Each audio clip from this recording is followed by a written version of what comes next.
Welcome to the Living Healthy Podcast, a podcast dedicated to health, fitness, exercise, medicine, diet, nutrition, as well as eating clean, organic, and non-GMO foods. Let's live the journey through weight loss, weight management, and accomplishing goals. I'm your host, Eddie Randall.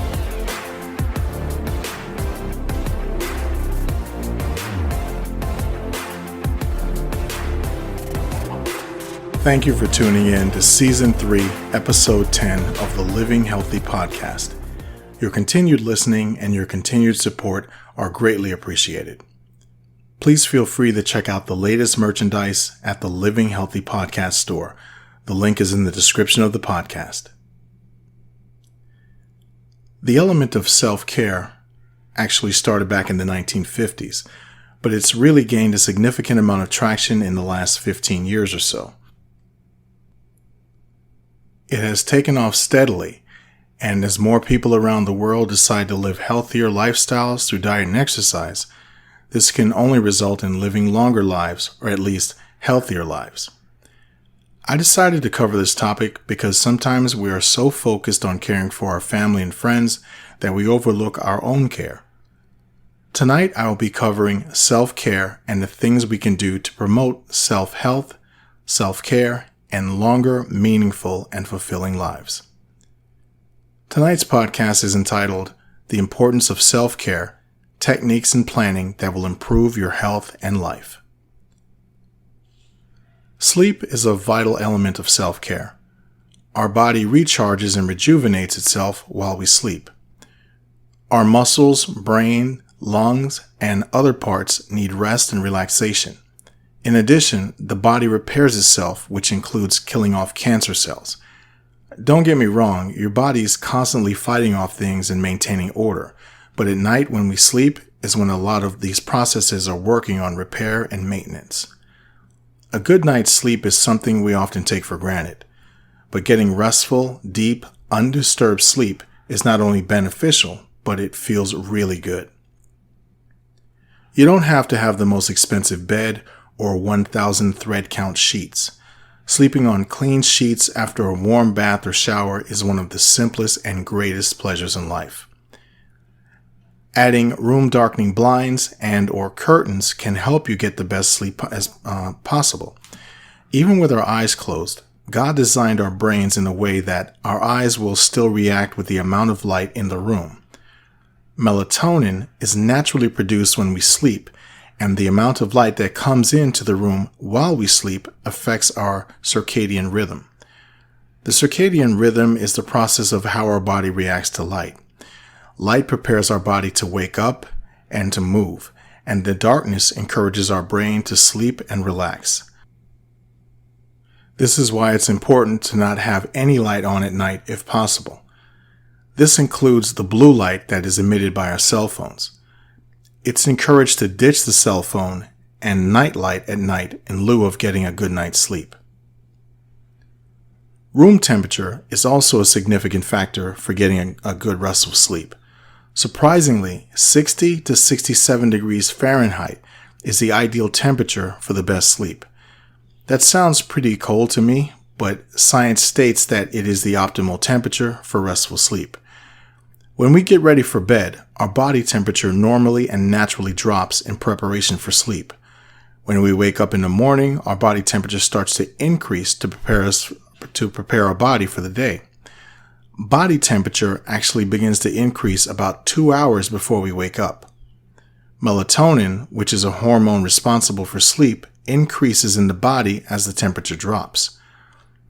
Being too warm at night can cause you to wake up frequently and hinder you from going into NREM, or non-rapid eye movement, deep sleep. That being said, people who suffer from insomnia often have issues involving their body temperature being out of sync. So if you're having trouble sleeping at night, or if you're looking to get some ideal deep sleep, I would recommend adjusting the temperature to a colder setting or using a fan or ceiling fan to make things cooler. Exercise is another form of self-care. An exercise regimen will not only increase metabolism, resulting in burning fat, but it will tone your body, shed pounds, give you a more attractive look, and most importantly, improve your overall health. Most people feel defeated even before they begin, thinking that they need to go to a gym in order to get in shape. While gyms are helpful, they're not the only way to get your body in shape and lose weight. You can start by doing simple exercises like push-ups, jump rope, jumping jacks, and sit-ups. You could purchase a stationary bike to use at home. You can buy a small weight set for your home or some dumbbells to start a routine. You can also do other things like cycling, walking, jogging, and running. This form of self-care is perhaps the most popular, as many people can see the results from their effort. Pets provide us with companionship, loyalty, and love. Taking care of a pet is also a form of self-care. As humans, it is in our innate nature to take care of others.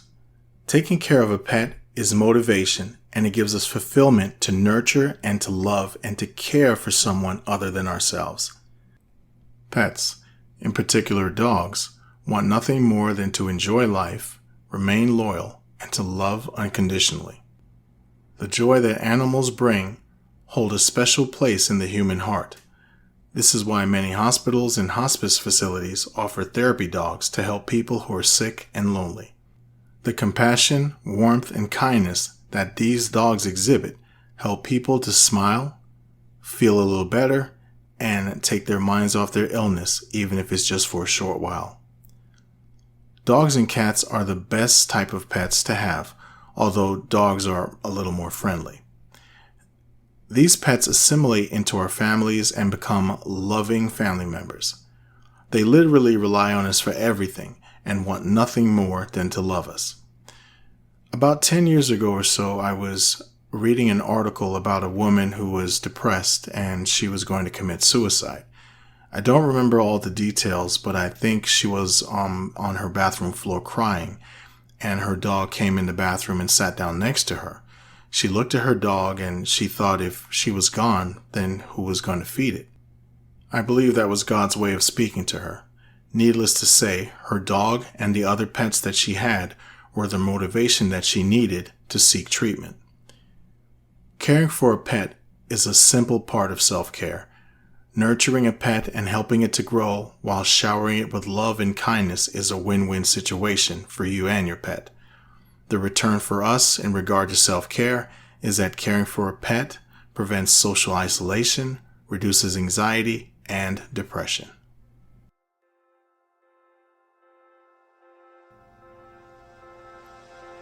I want to thank you for supporting me by listening to the Living Healthy podcast.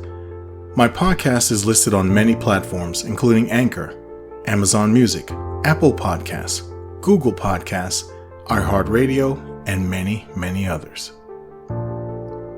Please follow me on Tumblr, X, formerly known as Twitter, Instagram, Pinterest, YouTube, and Rumble. If you have any questions or topics you'd like me to cover, please don't hesitate to ask. Also, if you'd like to be a guest on the show, please contact me at livinghealthy@gmail.com. In addition, please check out the Living Healthy podcast store. The link is in the description of the podcast. And now back to the show.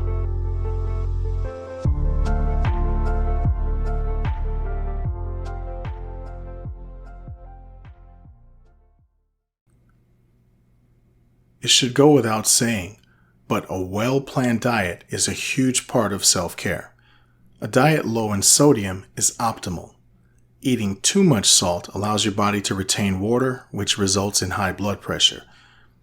It's hard to do sometimes, but if you can, try to limit your salt intake from anywhere from 500 milligrams to 1500 milligrams per day.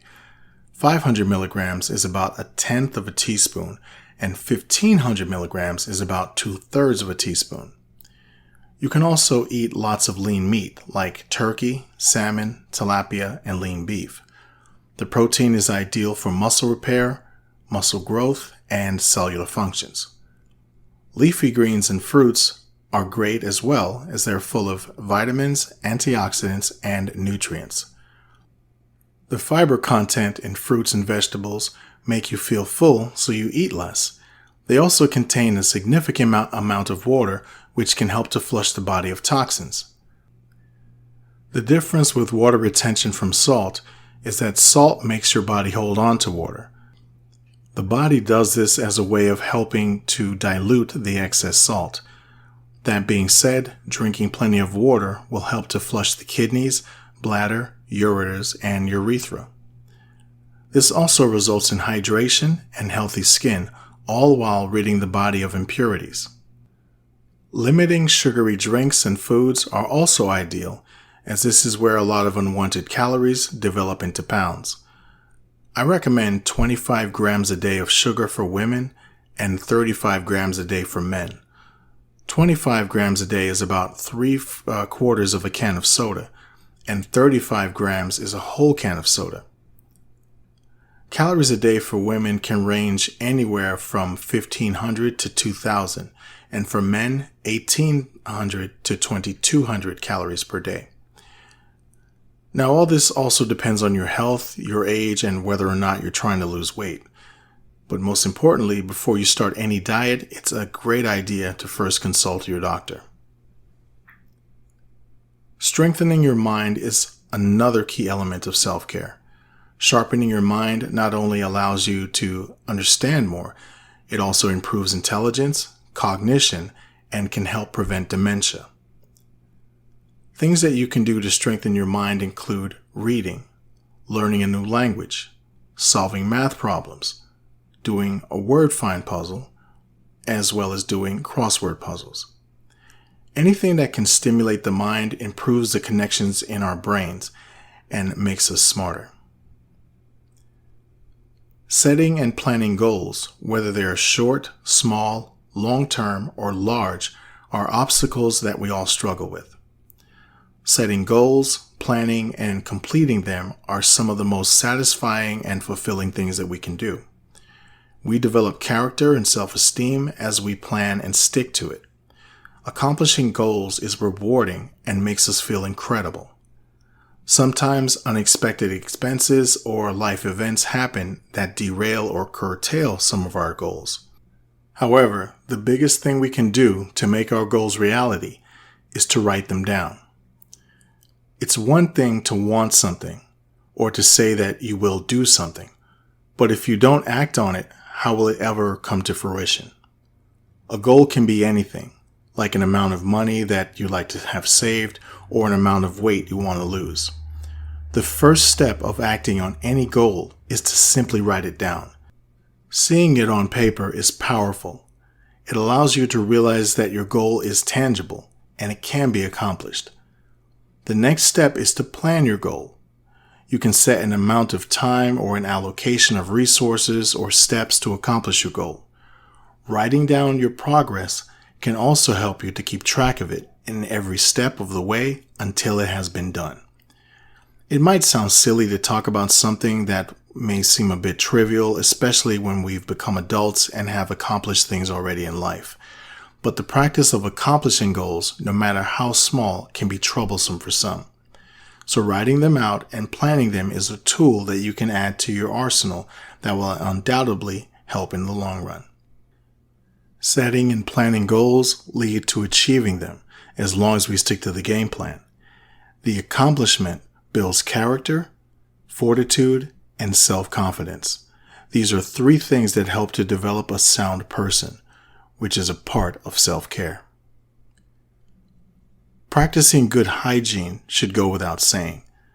This element of self-care not only makes you feel good by maintaining cleanliness and a groomed appearance, but it helps to keep away illness and disease. In our busy lives, it may seem like a task to brush after every meal, but brushing at least 2 times a day is normal. Thankfully, 7 in 10 Americans brush at least 2 times a day. Brushing only 1 time a day can lead to cavities and periodontal disease. Worst case scenario, periodontal disease can lead to sepsis and it can cause heart disease. According to Harvard Health, periodontal disease can cause blood clots, heart attack, and stroke. It should go without saying that taking baths and showers regularly are an absolute must. Poor hygiene leads to the spread of viruses, bacterial infections, lice, athlete's foot, diarrhea, and foodborne illnesses. Rewarding yourself is another great form of self-care. We work hard all week. We stick to a rigorous workout plan. We diet, skip sugar, and calorie count. Life doesn't always have to be sticking to rules in regard to personal goals and development. Don't get me wrong, it's very important to stick to what we have set our mind to. However, it is also important to reward ourselves for the personal achievements we make, and most importantly, to reward ourselves because rewarding yourself is a part of enjoying life. This would include having a cheat day when you diet, a spa treatment, a coffee from your favorite establishment, and buying yourself something simple but special to you. This can include a shirt, blouse, dress, book, plant, or, depending on your financial situation, a high-value item like a vacation or car. This may sound simple and inane, but the simplest things that we can reward ourselves with can help to make life more enjoyable. Not saying material things make life worth living. They are an important part of our lives, but rewarding ourselves has its time and place and should be done in moderation. That being said, rewarding ourselves should not be the focus of our lives. Focusing solely on material items makes us shallow, short-sighted, and dull-minded. Enjoying life is kind of tied into rewarding yourself. Enjoying life is simply what the words imply. However, the significance is stressed on the simple things. The simple things in life are often the best things in life. Many of us are familiar with the saying, the best things in life are free, and that is completely true. Sitting in the gazebo in your backyard on a warm Sunday afternoon is a great way to relax and enjoy yourself. Bird watching or watching a butterfly flying around some beautiful flowers are also simple and enjoyable things to do. Taking naps, drinking a warm cup of tea, coffee, or cocoa are also very enjoyable. Other simple things that are part of enjoying life include having a small slice of your favorite cake and taking a warm, relaxing bath with candles. In addition, lying back, reading a good book while listening to smooth jazz or classical music are also some enjoyable things to do. You may have your own list of simple things you can do to enjoy life, but whatever they are, it's important to take care of yourself and to implement these in moderation. So make sure you set aside some time to enjoy yourself. The most important element to enjoying life is to tell others how much you love them and appreciate them. This includes celebrating the lives of your loved ones. Telling them how much you love and appreciate them goes a long way. Life is hard and difficult, so it's up to us as humans to make sure our friends and family understand how important they are to us. Not only does this make them feel good, but this spreads joy and happiness, which only makes the world a better place. Focusing on positivity is another element of self-care. This includes being kind, polite, thoughtful, and understanding. Basically, treating others the way we want to be treated.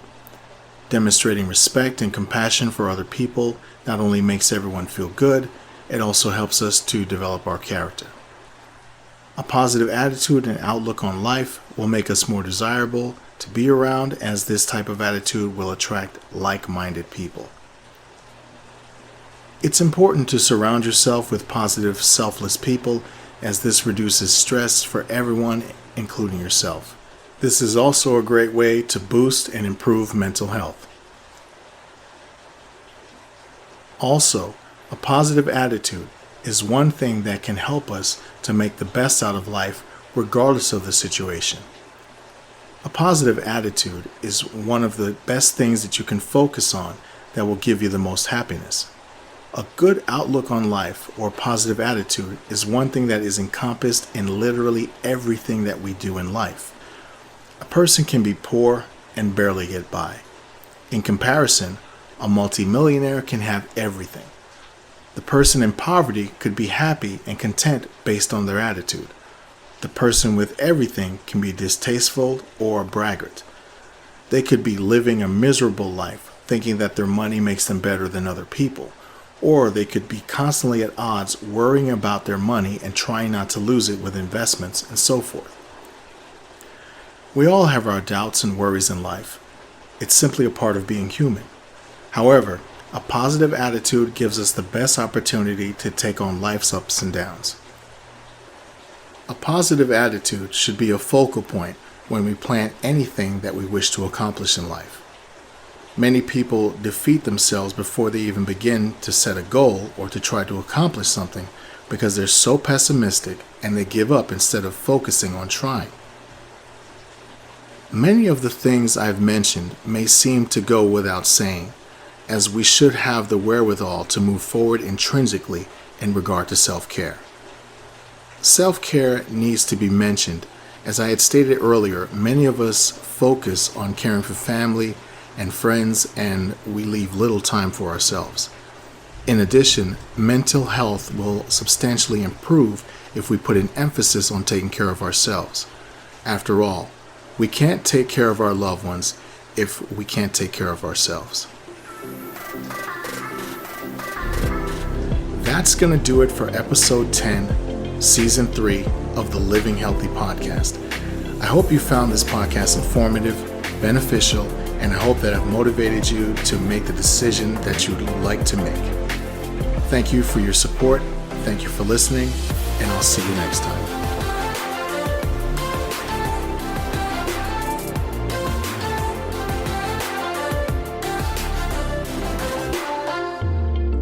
And remember, living healthy creates a better you.